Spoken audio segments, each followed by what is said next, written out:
ओम शांति।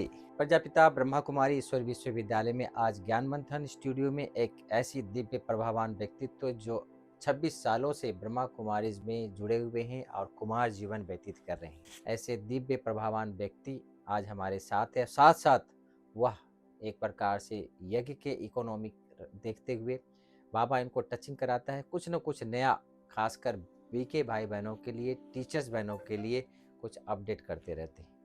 तो आइए ऐसे दिव्य महान आत्मा से मुलाकात करवाते हैं हमारे राजू भाई। राजू भाई, ओम शांति। ओम शांति भाई साहब। राजू भाई, जैसे कि आप ब्रह्मा कुमारीज में जुड़ने से पहले भगवान किसे मानते थे आप? हम लौकिक में भाई साहब ब्राह्मण हैं। अच्छा। हाँ, तो स्वाभाविक रूप से हम परमात्मा शिव, महादेव, महाकाल को मानते थे, उसकी अच्छा। उपासना करते थे, पूजा उसके पाठ साथ किया आपने? पूजा पाठ करते थे। और लौकिक ब्राह्मण होने के कारण हमने जो स्कूल में जाना वगैरह होता है वो हम गए नहीं है। हमारी पाठशाला थी। अच्छा। पाठशाला में हमने अध्ययन किया शास्त्रों का, वेदों का, उपनिषद का, पुराणों का, और इसी से चलते आगे हमने सारी डिग्रियां प्राप्त की। एस्ट्रोलॉजी की है, ओके, वास्तु की है, ये सारा हम आगे प्राप्त करते गए और सब पढ़ते गए, तो ऐसे हमारा जीवन आगे बढ़ा। जब आपको ये पता चला कि ब्रह्मा कुमारी में ये ज्ञान, ये अचानक कैसे आपको मिल गया? भाई साहब, बाबा की मदद, मेरे नाना दादाजी थे बरोबर, मेरे मदर के फादर, वो इस यज्ञ से जुड़े हुए थे कई सालों से। और उनका भी एक ऐसा कथन है कि सिंध हैदराबाद में ब्रह्मा बाबा का जो ओम निवास था, तो उधर एक क्लिप्टन गार्डन कुछ ऐसा बताते थे। जी। हाँ, तो वो उनकी जब आयु छोटी थी 12-15 साल, तो उधर वो जाते थे और देखते थे कि भाई ये वो लेखराज दादा का है, परंतु आयु छोटी होने के कारण बोलते थे कि चलो हम जाए, साथ में जो मित्र वर्ग थे, परंतु सब बोलते थे नहीं हम घूमने जाएंगे, तो वो उनका मिस हो गया। लेकिन उनको वो पता था। फिर वो हिंदुस्तान पाकिस्तान हुआ, फिर वो इंडिया आ गए, फिर उनको बाबा का ज्ञान प्राप्त हुआ और उनके द्वारा ये हमको प्राप्त हुआ। राजू भाई, जैसे कि आप 26 सालों से ब्रह्मा कुमारी से जुड़े हैं, और इसी जब आपके 7 दिन का कोर्स किया, कोर्स में क्या चीज़ आपको अच्छा लगा? कि मुझे कोई सिद्धि प्राप्त करनी थी। मैं ब्राह्मण हूँ, तो मुझे लगा सबके पास जो है उससे कुछ अलग मेरे पास हो, तो ब्राह्मण का मान होता है। ब्राह्मण का मान विद्या और विनय से होता है, ज्ञान से होता है। तो मैं सोचा कुछ करना है, तो मैं अपने गांव के हिसाब से, हम नाना दादा शहर में रहते थे, तो पाठशाला करते थे, तो हम उधर ही रहते थे उनके साथ। तो मैंने एक बार उनको बताया कि मुझे कहीं जाना है। वो बोले कहाँ जाना है? मैं बोला मुझे ऐसी जगह भेजो, हिमालय है कहीं भी, मैं कहीं से सिद्धि प्राप्त करना चाहता हूँ। तो वो ठुकराते जाते थे बात को। तो ऐसे करके 6 महीना हो गया। फिर मैंने कहा नहीं मुझे जाना ही। फिर उनको लगा ये मानेगा नहीं, फिर उनको किया होगा योग, बाबा को याद किया होगा कि बाबा अब इसको आप संभालो। मुझे मेरे नाना दादाजी ने कहा मैं आपको भेजूंगा, पर मेरी एक बात माननी पड़ेगी। मैं बोला क्या? वो बोले तू सेंटर में जा और 7 दिन का कोर्स कर। मैं बोला चलो। तो भाई मैं क्या बताऊं वो मेरा अनुभव।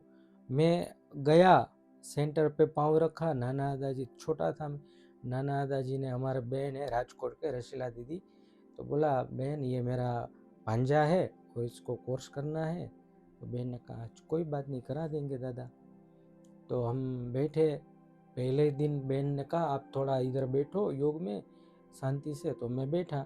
और जैसे ही मैं बैठा, वैसे बाबा का इतना लाइट एनर्जी शक्ति मेरे अंदर आने लगी, तो मुझे ये फील हुआ कि मुझे कुछ सिद्धि प्राप्त हो रही है। तो फिर दूसरे उसी दिन से सब संकल्प छोड़ दिया और बाबा के ज्ञान में आगे बढ़े।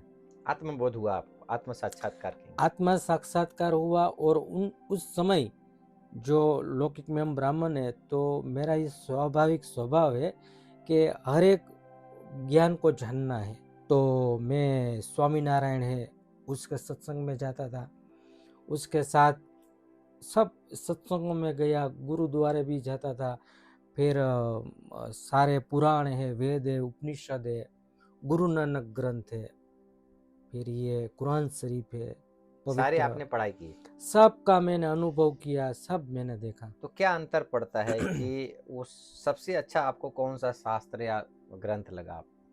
हाँ, सबसे वैसे शास्त्रों और पुराणों की बात करें तो मैंने एक जगह पढ़ा, वो सरस्वती पुराण है। 18 पुराण में पुराण है सरस्वती पुराण, शिव पुराण और सरस्वती पुराण। इन पुराणों में हमारे बाबा के यज्ञ की जो बाबा ने ज्ञान दिया और जो ज्ञान आगे बढ़ा, उनकी कोई कोई बातें उसमें है, कोई ना कोई रूप से है। मैं भाई साहब एक बात आपको बताऊं, मैं पुराण का अध्ययन कर रहा था, तब मैंने एक पुराण में पढ़ा कि एक समय ऐसा आएगा पृथ्वी लोक के ऊपर जब परमात्मा की, महादेव की, महाकाल की श्वेत रंग की शक्तियां इस पृथ्वी लोक पे आएगी। फिर शुरू में वो शक्ति थोड़ी होगी, फिर जाके वो थोड़े समय में उसका चारों ओर विस्तार हो जाएगा। फिर इस पृथ्वी लोक के ऊपर सुख, शांति, आनंद, प्रेम ये सब छा जाएगा, बहुत लोग सुखी हो जाएंगे। परमात्मा ये करेगा और ये करता है। तो मुझे ये लगा ज्ञान में आने के बाद मैं बोला ये शक्तियाँ ये तो है, ब्रह्मा कुमारी बहन है। जो आप वहाँ पर बाबा हाँ कमरे में बैठ के जो अनुभव किया था, हाँ, तो वो आपको फील हुआ कि वो तो वही है, मुझे सब मिलता-जुलता लगा? मैं सब फील किया कि ये सारी वो शक्तियाँ है, बराबर है। तब से जाके भाई मैं मेरा अनुभव बताऊं, बराबर, हम ब्राह्मण है, साधु संत महंत इन सब का रिस्पेक्ट और रिगार्ड रखना है। मैं अपने जो भी बीके है, जो भी पहचान में है, मैं सबको बोलता हूँ, आपने जो बाबा का अनुभव किया है ना, और जो बाबा के प्रेम में आप मग्न रहते हैं, ब्रह्मा कुमारी भाई बहन है समर्पित, ये जो है ये बाबा का हृदय है। श्रीमद् भागवत में कहा गया है कि श्रीमद् भागवत ग्रंथ है वो वांग्मयी है, वो हृदय है, परमात्मा का हृदय है।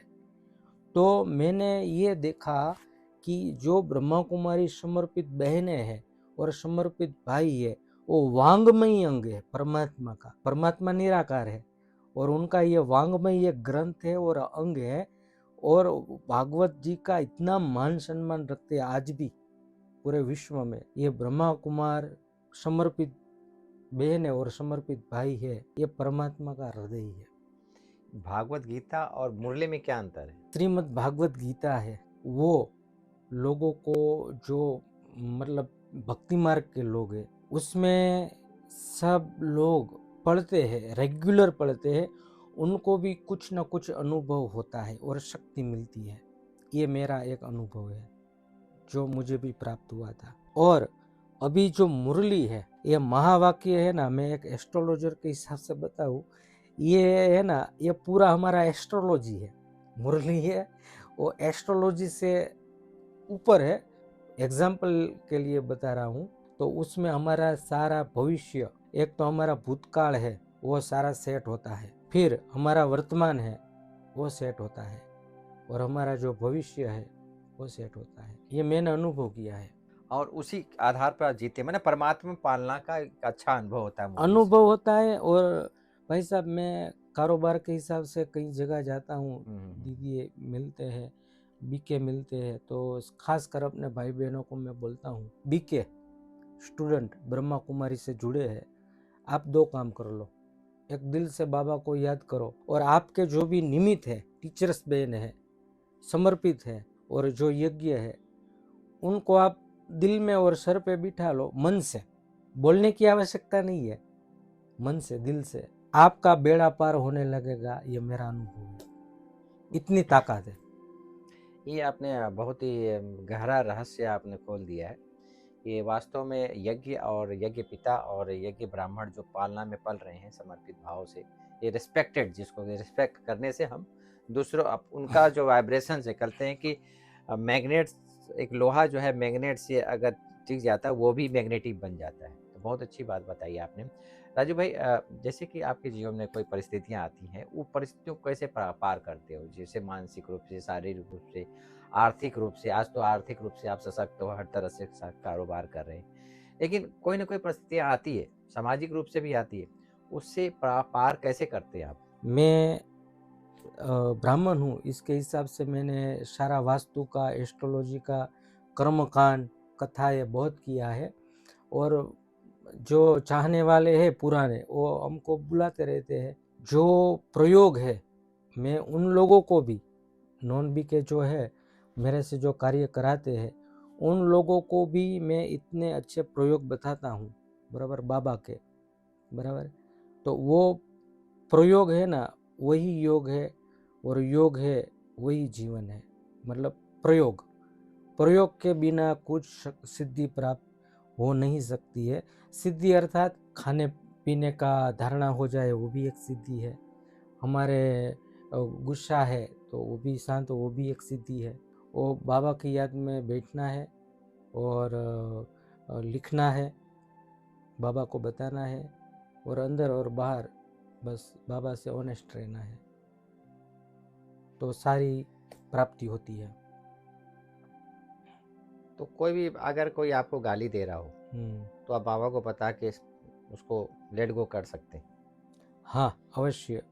कोई मतलब देखिए, तो संसार है, हम संसार में रहते हैं, लौकिक लोग होते हैं, तो कई बार सामने भी ऐसी कोई बात आ जाती है, तो हम संकल्प करते हैं। मान लीजिए एग्जाम्पल के रूप में किसी ने मुझे चलो जो गधा है बोल दिया, तो मैं मेरा अनुभव बता रहा हूँ, तो मैं 2 सेकंड के अंदर सोच लेता हूँ, मुझे इसने गधा कहा, तो मैं बोला मेरी पूंछ है तो नहीं है, मेरा ऐसा रूप है तो नहीं है, तो मैं तो नहीं हूँ ऐसा। तो मैं क्यों अपने ऊपर लूँ? तेरा तुझको अर्पण। मैंने शब्दों से वाणी की परख होती है, हाँ, और जो व्यक्ति जैसा बोलता है उसके अपने उसका व्यक्तित्व भी ऐसा होता है। तो राजू भाई, जैसे कि आप यहाँ पर 26 सालों से आप आ जा रहे हैं, तो आपके जीवन में कुछ ऐसे अनुभव जो दादियों से आपने प्राप्त किए हो, बाबा से प्राप्त किए हो, कुछ ऐसे परिवर्तन और प्राप्ति से भरपूर हो, ऐसा कुछ अनुभव सुनाए? प्रकाशमणि दादी, दादी जानकी, बराबर है। तो हम आते थे, 2001 से शुरू किया, तो एक स्वाभाविक रीति से दादी का कोई क्लास मिस नहीं करना है, और जहाँ भी बीच में घुस के भी अगर दृष्टि मिल जाए, नहीं यूँ देख लिया दादी को, मज़ा आ गया, बराबर है। तो मैंने आज दिन तक ये अनुभव किया है कि दादियों के पास एक ओरा और ऊर्जा थी। वो ओरा और ऊर्जा ऊर्जा से प्रतिपल भरपूर थे। तो वो मैं अपना बताता हूँ भाई, मैंने बहुत शक्ति प्राप्त की है दादियों से, वो बहुत ओरा और ऊर्जा प्राप्त की है। और जो संकल्प मैं करता था कि बाप दादा आज दिखाई दे, तो फरिश्ते स्वरूप में बाप दादा दादियों में मुझे दिखाई देते थे। आज भी हम अनुभव करते हैं, आज भी सब साथ में हैं। तो इस हिसाब से मैं यहाँ जब भी आता हूँ शांतिवन में, और एक एक को मैं देखता हूँ, समर्पित लोगों को, समर्पित भाई बहनों को, सेंटर में भी जाते। मेरा एक दिन ऐसा नहीं हुआ है, और मैं एक दिन ऐसा देखना नहीं चाहता हूँ जब मैंने समर्पित लोगों को मैं नहीं देखूं। मेरा ये भाव है, क्योंकि ये सारी शक्तियाँ है, ये जो समर्पित लोग हैं ना भाई, ये पृथ्वी लोक की एक ओरा और ऊर्जा है, जिसके द्वारा परमात्मा है ना, मैग्नेटिक शक्ति जो दुनिया में बोलते हैं, पावर बोलते हैं, ये फैला रहे हैं। तो मुझे वो पता है, तो इस हिसाब से मैं इधर आता हूँ, तब भी मैं इतना खुश रहता हूँ कि मुझे क्या मिला है। दोस्तों, जैसे कि हमारे राजू भाई एक प्रकार से ब्राह्मण हैं, ब्राह्मण होते हुए हम ब्रह्मा कुमार भाई बहनों के लिए विशेषकर एक प्रकार से एक इकोनॉमी के अवतार बनकर आए हुए हैं, और हर तरह से ब्राह्मण को क्या क्या चाहिए, जैसे एक ब्राह्मण पूजा पाठ करवा शादी ब्याह करवाता है, ऐसे ही हमारे राजू भाई एक प्रकार से एक ब्राह्मणों को क्या क्या चाहिए, कितना हम इकोनॉमी कर सकते हैं, एक के नाम पे जी रहे हैं, कुमार लाइफ जी रहे हैं और इकोनॉमी से भी चलते हैं। और ब्राह्मणों को क्या चाहिए, यज्ञ में बहुत बड़ी ये एक प्रकार से सेवा देते हैं। मैं समझता हूँ कि इस एपिसोड में आपको बहुत ही कुछ सीखने को मिलेगा और जानने को मिलेगा। और इनका बाहर में जो अपना दुकान है 5 नंबर गेट के सामने इन्होंने अभी खोला और वहाँ पर ये सेल भी करते हैं और जैसा यज्ञ इनको कहता है उसी हिसाब से ये चलते भी हैं। तो राजू भाई जैसे कि आप इस यात्रा को जो है आप आगे बढ़ाते हुए स्पिरिचुअल, अब आपका फ्यूचर प्लान क्या है, क्या करना चाहते हैं आप? मेरा ये संकल्प है भाई कि हमारा इतना अच्छा बाबा है, शिव बाबा हाईएस्ट अथॉरिटी है पूरे ब्रह्मांड की। मैं जो कारोबार करता रहता हूँ, कुछ ना कुछ नया करता रहता हूँ, तो मुझे एक संकल्प आया कि मैं एक ऐसा बेज बनाऊँ बाबा के बच्चों के लिए। हम ऐसा बेज बनाए, अंगूठी ऐसी बनाए, जो भी राखी है ऐसी बनाए जो काली नहीं पड़े। 2 साल मैंने सारा लेबोरेटरी किया, फिर कई भारत के शहरों में विदेश में सारा कोई चीज़ें परचेस भी की, उसका प्रयोग किया। वो सब करते करते अभी थोड़े दिनों में बेज आ जाएंगे जो जिसका हम गारंटी देंगे। कोई बेज है उसमें 2 साल की गारंटी, कोई बेज है उसमें 5 साल की गारंटी, मतलब चीज़ काली नहीं पड़ेगी, बराबर, वो हम गारंटी के साथ करेंगे, बराबर है। राखी है वो काली नहीं पड़ेगी, बराबर है। क्योंकि मैं देखता हूँ कि आज भारत देश के अंदर जो भी सिल्वर है, गोल्ड है, वो कितना महंगा हो गया है, बराबर है। हम एक सोने की राखी बनाने जाएंगे तो 35-40 हज़ार रुपया से कम नहीं होगा। चांदी की राखी बनाएंगे 2,000 से कम नहीं होगा। तो मैंने सोचा कि हमारा इतना अच्छा बाबा है और बेज बाबा के इतने अच्छे होने चाहिए भाई, इतने रॉयल होने चाहिए, कोई देखे उसका भी प्रभाव है। अगर हमने बेज काला पहना है, कोई देखेगा कैसा लगेगा? हमें शो करना नहीं है, लेकिन अच्छा लगना चाहिए। ब्राह्मण उच्च है तो नेचुरल हर तरह से जो है सब कुछ एक क्वालिटी का होना चाहिए, क्वालिटी होना चाहिए, बराबर है। तो मैंने ये सोचा, फिर मैंने वो प्रयोग किया बेज बनाने के लिए। फिर मैंने सारा कॉस्टिंग निकाला, जो सोने का पानी चढ़ाते हैं वो सारा मैंने कॉस्टिंग निकाला, तो 4-5 हज़ार रुपया हो जाता था। फिर उसमें मेहनत करते करते प्रोडक्शन किया, फिर मैंने मशीनरी ली, एक यूनिट सेट किया, क्योंकि मुझे रेट नीचे लेके आना है भाई। तो मुझे केमिकल भी एक साथ लेना पड़ेगा, अपना खुद का लैब डालना पड़ेगा, खुद का प्रोडक्शन डालना पड़ेगा, तब जाके वो कम रेट में होगा। तो आज बाबा की याद में जो 4.5-5 हज़ार रुपये का बेज कोई बनाने जाएगा सोने का पानी का, 4-5 हज़ार रुपये का बनेगा। वही चीज़ आज मैं 1500 में दे रहा हूँ, 5 साल की गारंटी। फिर ये करते करते मुझे दूसरा संकल्प आया कि हर बाबा के बच्चे का कैपेसिटी होता है, नहीं होता है, तो और मैं क्या कर सकता हूँ। तो और उसमें मैंने वेरीफाई करते करते फिर मैंने एक दूसरा बेज अभी बनने में है, 2 साल की गारंटी 700 रुपये में। 2 साल का एक दिन बाकी है और आपका बेज काला पड़ गया, आप मेरे पास आओ हीरा लक्ष्मी में, और वो बेज मैं ले लूँगा, आपको नया बेज दे दूँगा। इतना गारंटी के साथ अभी ये बेज लॉन्च होंगे। बहुत ही अच्छे आपके प्लानिंग है और ये सोच बाबा ही देता है। तो राजू भाई जैसे कि आप इस कार्रवाई में चल रहे हैं कि आपका स्व पुरुषार्थ कैसा रहा है, क्योंकि स्व पुरुषार्थ अगर ठीक है तो सारा कुछ ठीक है। तो क्या करते हैं आप अपने लिए? यज्ञ में अभी जो लोग हैं, जो क्लास कराते हैं, जो बात बताते हैं, जो समझाते हैं, वो मैं हर वक्त धारण करता रहता हूँ और सुनता रहता हूँ। क्योंकि गाड़ी लेके जाते हैं, कहीं भी जाओ 200 किलोमीटर 4-5 घंटा हो जाएगा, तो क्या करेंगे गाड़ी में चलाते चलाते, तो क्लास रख दिया, बराबर है। तो हमारे यज्ञ में जो भी आदरणीय बड़े हमारे लोग हैं, जो जिम्मेवारी संभाले हुए बैठे हैं, उनका क्लास सुनना, अर्थात वो मैं अब शास्त्रों से कम नहीं है। संगम युग में भाई मैं पूरे भारत के विश्व के बाबा के बच्चों को ये दिल से बताना चाहता हूँ, जीवन में कभी भी समर्पित भाई बहनों की निंदा एक वाक्य भी नहीं सुनना है। अगर कोई बोल रहा है तो उसके सामने कान में उंगली डाल दो। अगर आप उठ नहीं सकते हैं तो शर्म मत करो इसमें। अगर उठ सकते हो तो पहले कोशिश करो, उठ के चले जाओ। मैं आपको मेरा अनुभव से बता रहा हूँ। शिव पुराण में ये कहा गया है, परमात्मा ने कहा है, महादेव ने, मेरा जो साधक है, मेरा जो उपासक है, वो मैं ही हूँ ऐसा समझना और उसको याद कर लो, मैं आपकी सारी मनोकामना पूर्ण कर दूंगा।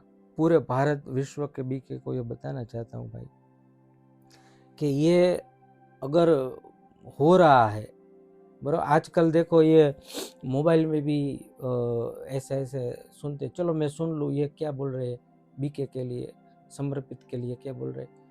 नहीं, इससे बड़ा पाप और महापाप कोई नहीं है। ये मैं लौकिक ब्राह्मण की आज ऑथोरिटी से, मैं शास्त्रों की ऑथोरिटी से बोल रहा हूँ। वो टाइम वेस्ट करना है उसको पहले। नहीं, अरे नहीं, टाइम नहीं भाई, समझ लो हमारे मेरे हिसाब से तो वो पक्का पापी है। क्योंकि मुझे पता है महादेव का मंदिर है, उधर पुजारी बैठा है, कोई निकला पुजारी को ऐसे पैर मार के चला गया, क्या हाल होगा उसका। तो वो लौकिक की बात है, शास्त्रों की बात है। वो बात कहे तो ये बात भी एक प्रकार की लात है, सुनना और बोलना। तो ये मेरा खास अनुभव है और मैं हर जगह में खुलेआम दिल से बोलता हूँ, कहीं भी। मैं समझता हूँ जीवन में ही आप ब्राह्मण हैं और अंतिम जन्म में भी आप जन्मजात ब्राह्मण हैं और नेचुरल है कि आप इतने पढ़ाई लिखाई आपने किया है, शास्त्रों का अध्ययन किया है और यह ज्ञान परमात्मा ही ऐसे दिव्य आत्माओं को देता है। राजू भाई, आपसे बात करके बड़ा ही आनंद रहा, लेकिन समय की सीमा कह रही है कि अभी इस टॉपिक को हम यहाँ समाप्त करते हैं। आप हमारे स्टूडियो में आए, इसके लिए बहुत बहुत धन्यवाद। शुक्रिया, आपका भी बहुत बहुत शुक्रिया और धन्यवाद। ओम शांति। दोस्तों, आपने देखा कैसे हमारे राजू भाई ने सिंपल लिविंग हाई थिंकिंग, सादा जीवन उच्च विचार करते हुए, सबके लिए परोपकार का भावना रखते हुए, सबके लिए सबका साथ, सबका प्रयास, सबका विकास हो, इसी भाव से अपने जीवन को चला रहे हैं। एक बल, एक भरोसे के आधार पर खुद को भी जागे और अपने परिवार को भी जगा रहे हैं और विश्व में भी एक छाप छोड़ रहे हैं सेवा भाव से। तो आप भी अपने जीवन में सदा ही शुभ भाव और शुभ भाव कामना के साथ अपने जीवन को श्रेष्ठ बनाएं और एक नए व्यक्तित्व के साथ नए समय पर फिर हाजिर होते हैं।